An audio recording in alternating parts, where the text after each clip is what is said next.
So, in one of my previous videos, I had ranked Guest as a lower-tier Sentinel. While I didn't think he was bad, I believed he was too much of an inconsistent Sentinel to be relied on. However, after practicing with him in both private servers and public servers, my opinion has changed completely. In today's video, I'll be going through each one of Guest's moves and explaining why they are strong abilities, with 2 sections at the end tying it all together, explaining why he is overtuned and possibly broken. Without wasting any more time, let's get right into the video. So, I'll start in reverse order instead, starting with Punch. Punch is, obviously, a punch that applies slowness 2 and helpless 1 for 2 seconds, with a decent amount of knockback. While it may not seem that strong, it is actually quite a powerful ability, as it is basically a free-stalling tool for either you or the survivor you're helping. Not only that, but it is also a very good minion killer, especially after the rework, as you now don't have to waste a stun to kill a 1x minion anymore. The only issue I can see with Punch is that the killer can usually get a free M1 in during the wind-up because of how long it is, and sometimes get a punish ability off if they see you using Punch, like Walk Speed Override or Gashing Wound. However, the chances of this happening is unlikely, as the killer basically has to anticipate your punch to be able to do this, so just punch when they least expect it, and just after they have used their M1, instead of in an obvious way. So overall, a decent stalling move that's basically free to land when used correctly. Next, I'll talk about Charge. Charge is an ability that bashes the killer a bit when Guest comes into contact with them, and applies Resistance 5 onto the Guest for 0.75 seconds if it lands, with no wind-up. While this ability also doesn't seem that special, it is actually a really strong move, as it is basically instant free distance at a press of a button. Not only that, but it also acts as a speed boost if the killer hits you during the resistance, as you'll take 0 damage at Resistance 5, and still get the on-hit speed boost. You can also use Charge to kill Cool Kid's minions, as you can charge them for Resistance 5 and then tank the damage, which will only cause you to take around 5 damage. Just get a block and the overheal will soak it. In the Azure update, they changed Charge's knockback to scale up, depending on how long you charged for. While this did nerf charging directly on the killer, I actually consider it to be a buff, as the knockback for a fully charged charge is actually insane. I mean, just look at this. Obviously, the punishment for missing is still severe, so do this at your own risk. But this change made Charge a lot more fun to use in my opinion, but it cannot be understated how strong Charge is. In an ASIM game where distance and stamina is everything, a move that guarantees you'll get it for basically free is really strong, and can feel unfair when a Guest is properly utilizing Charge's strength. Now let's talk about the moves Guest is best known for, Block and Parry. I'll combine these 2 moves into the same section since they're so closely connected. Block, even after the rework, is still an extremely strong and arguably overtuned ability. Let me explain. Guest is slowed by 50% for 1.75 seconds, and receives Resistance 5 for a second, and if an M1 or M1 extension, Eviscerate, comes into contact with him during this 1-second window, he will successfully block the attack. A successful block rewards Guest Speed 1 for 2 seconds, 10 overheal, caps at 30, and slows the killer by 30%. Making Block a great self-sustaining ability even by itself, ignoring Parry for a second.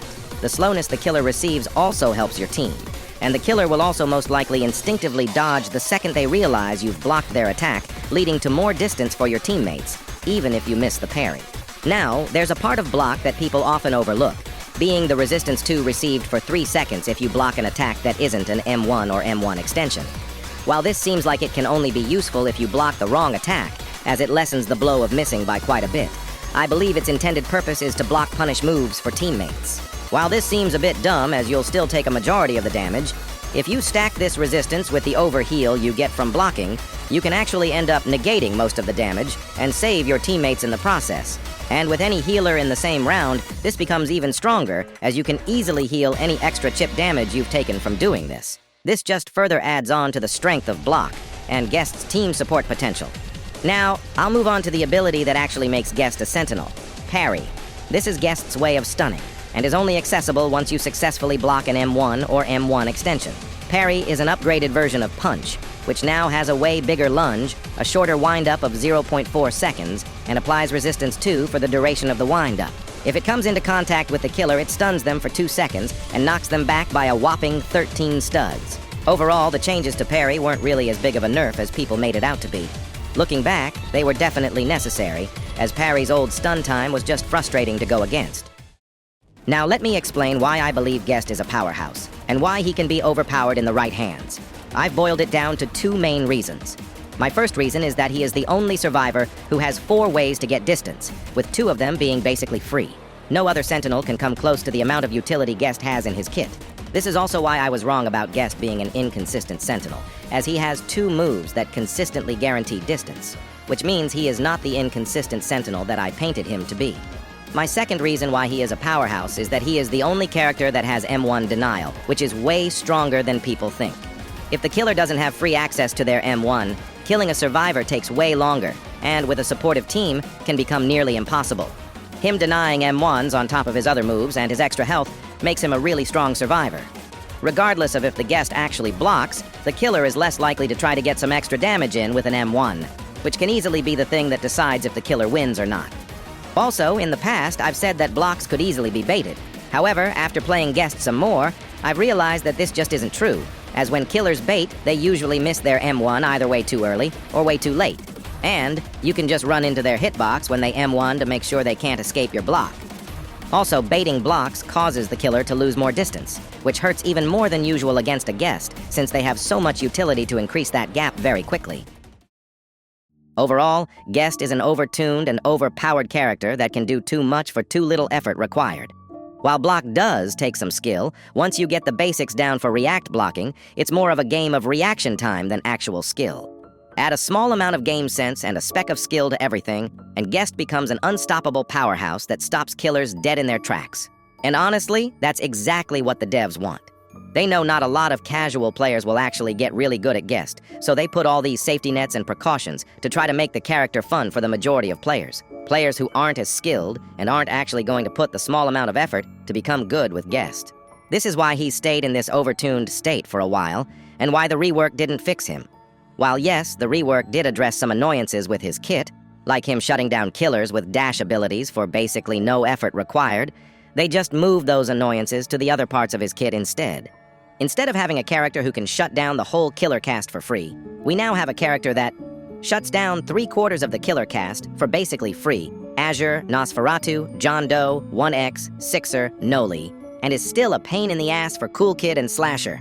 Learn how to drag block Cool Kid and Slasher, and Guest is almost back in the same spot again, if not even worse. The only real way to fix Guest is to completely rework his kit, but in doing so, they would have to remove the part of his kit that everyone loves playing Guest for, blocking and parrying attacks. If they remove this, it could potentially hurt the player count.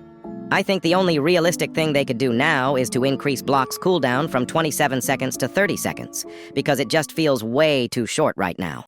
By the time you actually catch back up to the Guest, their block would almost be back. Add in a bit of team support, and they'll get their block back before you can even catch up.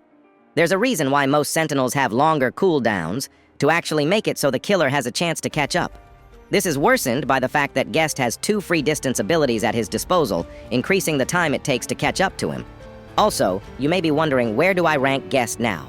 While he cannot cancel killer abilities like most Sentinels, due to the sheer amount of utility he has and my other reasons, I'd personally rank him as the newly 2nd best Sentinel in the game, pushing my previous 2nd place down 1 spot. And by the way, if you didn't watch my video about the best Sentinels after the Azure update, you should go watch it now, as I still believe my top pick in that video stays true even after this video.